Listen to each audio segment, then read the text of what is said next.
그렇다면은 이 나이 든 분들이 병에 드셨을 때 네. 특별히 고려해야 하는 사항이 있을까 참 궁금해요. 네, 노인들은 진액이나 기혈, 장부 등이 모두 허약해졌기 때문에 여러 가지 이상한 병들이 생기는 것입니다. 이러한 경우 병을 치료하는 그러한 약을 쓰는 것이 아니라 노인이라는 것을 그대로 인정하면서 인체가 활성화되고 정상화되도록 해주는 보약을 쓰면 되는 것입니다. 병명도 없고 원인도 모르는 이상한 병들이 신비스럽게 치료되는 경험을 너무나 많이 했습니다.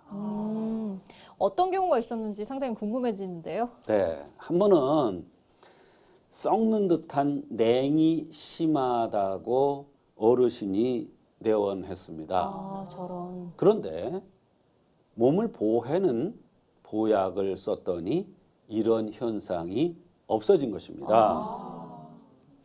부인과 치료 대신에 보약을 투여해서 인체가 활성화되면서 자연스럽게 병이 치료된 경우입니다.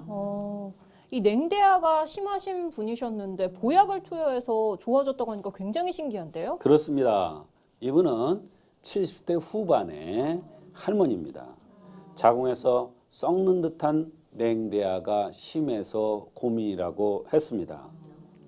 이런저런 검사를 해서 아무것도 나오지 않고 치료를 받아도 잘 안 된다고 그러면서 자궁에 몹쓸병이 썩어 들어가서 이제는 죽었구나 하는 생각을 하면서 하루하루를 보내는 중에 따님이 보약이라도 마지막으로 지어드리겠다고 내원을 한 것입니다.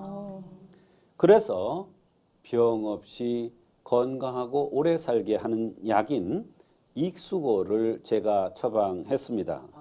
그런데 놀라운 결과가 있었습니다.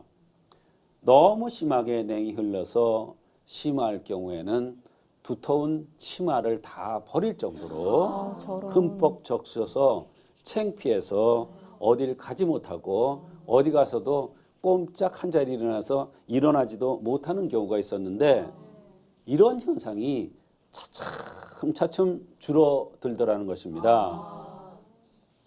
몸을 보호하는 한약을 투여했는데 자궁에서 썩는 듯한 물이 나던 것이 없어졌으니 얼마나 신기합니까? 네. 이것은 바로 한의학의 위력이고 신비함입니다. 인체의 신비라고 할 수도 있습니다. 박사님께서 보약을 통해서 냉대하를 치료하셨다고 하는데 어떤 원리인지 상당히 궁금해요. 네.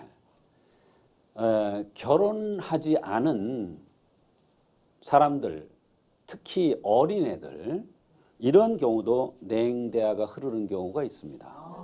냉대하 그러면 대개 균핵에서 나오는 거 아닙니까? 네. 그런데 결혼하지도 않은 어린애들한테 냉대하가 나와요. 이것도 기운을 돋궈주는 한약을 투여하면 신기하게 치료가 됩니다. 어린애들 경우에 말이에요. 마찬가지입니다. 이것도 마찬가지 이치예요. 힘이 있어서 진액을 인체에 필요한 구석구석으로 보내줘야 되는데 말하자면 인체의 필수 호르몬이 그대로 흘러나왔던 것이죠. 보약을 써서 인체가 회복되니 진액이 제대로 돌아가는 힘이 생겨서 자궁으로 나쁜 물이 흘러나오지 않았던 것입니다. 이 사례자분 같은 경우에는 자궁에서 썩는 듯한 냄새와 함께 이 냉대야 때문에 굉장히 고민하셨던 분인데